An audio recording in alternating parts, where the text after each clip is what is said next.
The flu season is upon us. Which type will we worry about this year? And what kind of shots will we be told to take? Remember the swine flu scare of 1976? That was the year the U.S. government told us all that swine flu could turn out to be a killer that could spread across the nation. And Washington decided that every man, woman, and child in the nation should get a shot to prevent a nationwide outbreak, a pandemic. Well, 46 million of us obediently took the shot. And now 4,000 Americans are claiming damages from Uncle Sam amounting to $3.5 billion because of what happened when they took that shot. By far the greatest number of the claims, 2/3 of them, are for neurological damage or even death, allegedly triggered by the flu shot. We pick up the story back in 1976 when the threat posed by the swine flu virus seemed very real indeed. This virus was the cause of a pandemic in 1918 and 1919 that resulted in over 500,000 deaths in the United States, as well as 20 million deaths around the world.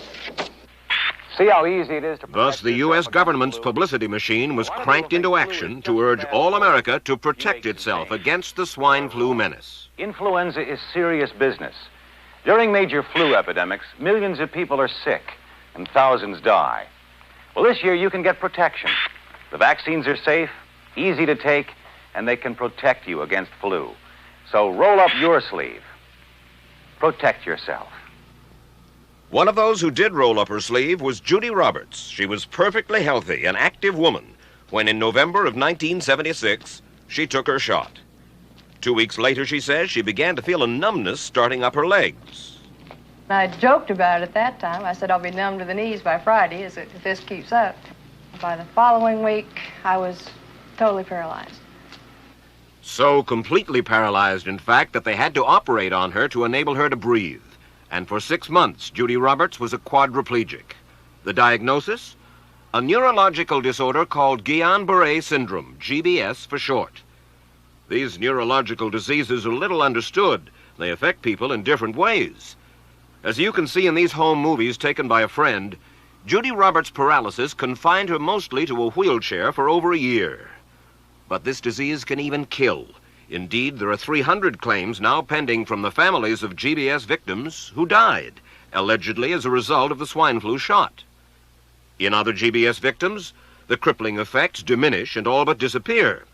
But for Judy Roberts, progress back to good health has been painful and partial. Now, I notice that your smile, Judy, is a little bit constricted. Yes, it is. Is it different from what it used to be? Very different. I have a greatly decreased mobility in my lips. And I can't drink through a straw on the right-hand side. I can't blow out birthday candles. I don't whistle anymore, for which my husband is grateful. It may be a little difficult for you to answer this question, but have you recovered as much as you are going to recover? Yes, this is it. So you will now have a legacy of braces on your legs for the rest of your life? Yes, the weakness in my hands will stay, and the leg braces will stay. So Judy Roberts and her husband have filed a claim against the U.S. government. They're asking $12 million, though they don't expect to get nearly that much. Judy, why did you take the flu shot? I'd never taken any other flu shots, but I felt like this was going to be a major epidemic. And the only way to prevent a major epidemic of a really deadly variety of flu was for everybody to be immunized. Where did this so-called deadly variety of flu, where did it first hit back in 1976? It began right here at Fort Dix in New Jersey in January of that year when a number of recruits began to complain of respiratory ailments, something like the common cold. An Army doctor here sent samples of their throat cultures to the New Jersey Public Health Lab to find out just what kind of bug was going around here. One of those samples was from a Private David Lewis who had left his sickbed to go on a forced march. Private Lewis had collapsed on that march, and his sergeant had revived him by mouth-to-mouth resuscitation. But the sergeant showed no signs of illness. A few days later, Private Lewis died. If this disease is so potentially fatal that it's going to kill a young, healthy man, a middle-aged school teacher doesn't have a prayer. The New Jersey lab identified most of those soldiers' throat cultures as the normal kind of flu virus going around that year, but they could not make out what kind of virus was in the culture from the dead soldier and from 4 others who were sick. So they sent those cultures to the Federal Center for Disease Control in Atlanta, Georgia for further study. A few days later, they got the verdict: swine flu. But that much publicized outbreak of swine flu at Fort Dix involved only Private Lewis, who died, and those 4 other soldiers who recovered completely without the swine flu shot. If I had known at that time that the boy had been in a sick bed, got up, went out on a forced march, and then collapsed and died, I would never have taken the shot. The rationale for our recommendation was not on the basis of the death of a single individual, but it was on the basis that when we do see a change in the characteristics of the influenza virus, it is a massive public health problem in this country. Dr. David Senser, then head of the CDC, the Center for Disease Control in Atlanta, is now in private industry. He devised the swine flu program, and he pushed it. You began to give flu shots to the American people in October of '76. October 1st. By that time, how many cases of swine flu around the world had been reported? There had been several reported, but none confirmed. There had been cases in Australia that were reported by the press, by the news media. There were cases in... None confirmed. Did you ever uncover any other outbreaks of swine flu anywhere in the world? No. Now, nearly everyone was to receive the shot in a public health facility where a doctor might not be present.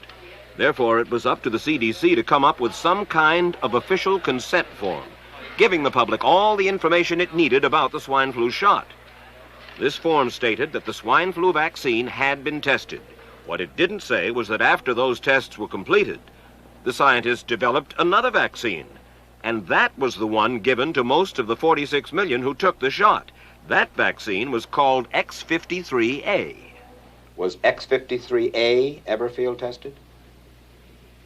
I can't say. I would have to... It wasn't. I don't know. Well, I would think that you're in charge of the program. I would have to check the records. I haven't looked at this in some time. The information form, the consent form, was also supposed to warn people about any risks of serious complications following the shot. But did it? No, I had never heard of any reactions other than a sore arm, fever, this sort of thing. Judy Roberts' husband, Gene, also took the shot. Yes, I looked at that document. I signed it. Nothing on there said I was going to have a heart attack or I'd get Guillain-Barré, which I never heard of. What if people from the government, from the Center for Disease Control, what if they had indeed known about it? What would be your feeling? They should have told us. Did anyone ever come to you and say, you know something, fellas? There's the possibility of neurological damage if you get into a mass immunization program? No. No one ever did? No. Do you know Michael Hatwick? Yes. Mm-hmm. Dr. Michael Hatwick directed the surveillance team for the swine flu program at the CDC. His job was to find out what possible complications could arise from taking the shot and to report his findings to those in charge. Did you know ahead of time, Dr. Hatwick, that there had been case reports of neurological disorders, neurological illness, apparently associated with the injection of influenza vaccine? Absolutely. You did? Yes. How'd you know that? By review of the literature. So you told your superiors, the men in charge of the swine flu immunization program, about the possibility of neurological disorders? Absolutely. What would you say if I told you that your superiors say that you never told them about the possibility of neurological complications? That's nonsense. I can't believe that they would say that they did not know that there were neurological illnesses associated with influenza vaccination. That simply is not true. We did know that. I've said that Dr. Hatwick had never told me of his feelings on this subject. Then he's lying. I guess you would have to make that assumption. Then why does this report from your own agency, dated July 1976, list neurological complications as a possibility? I think the consensus of the scientific community was that the evidence relating neurologic disorders to influenza immunization was such that they did not feel that this association was a real one. You didn't feel it was necessary to tell the American people that information? I think that over the years we have tried to inform the American people as fully as possible. As part of informing Americans about the swine flu threat, Dr. Sensor's CDC also helped create the advertising to get the public to take the shot.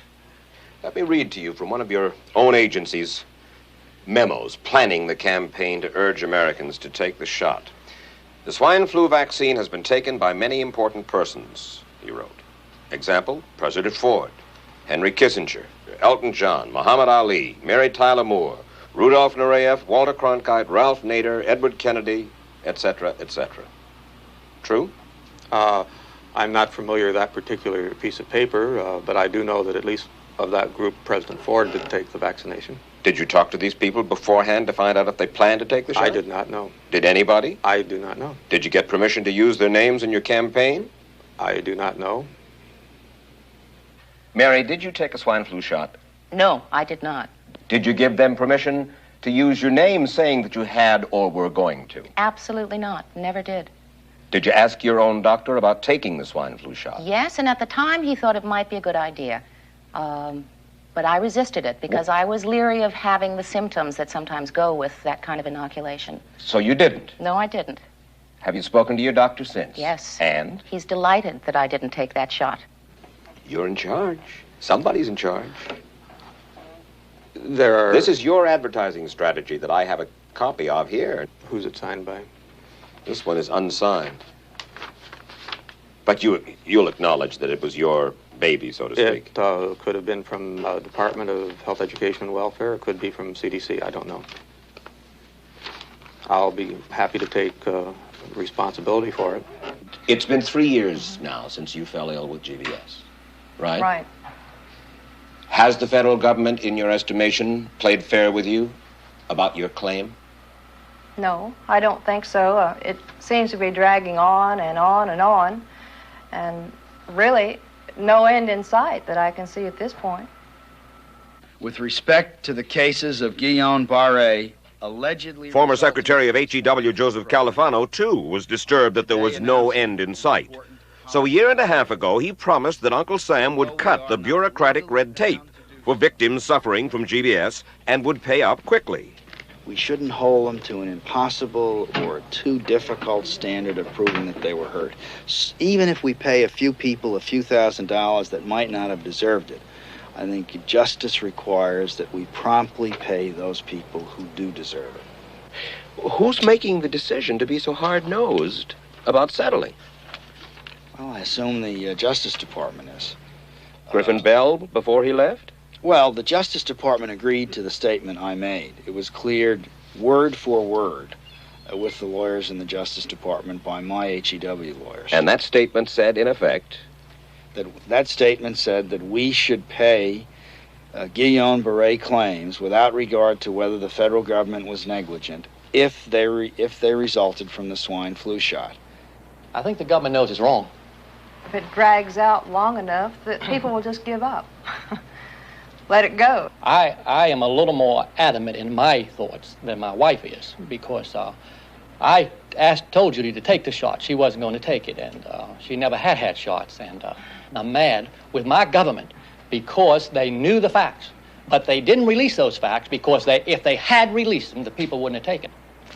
And they can come out tomorrow and tell me there's going to be an epidemic, and they can drop off like flies next to me. I will not take another shot that my government tells me to take.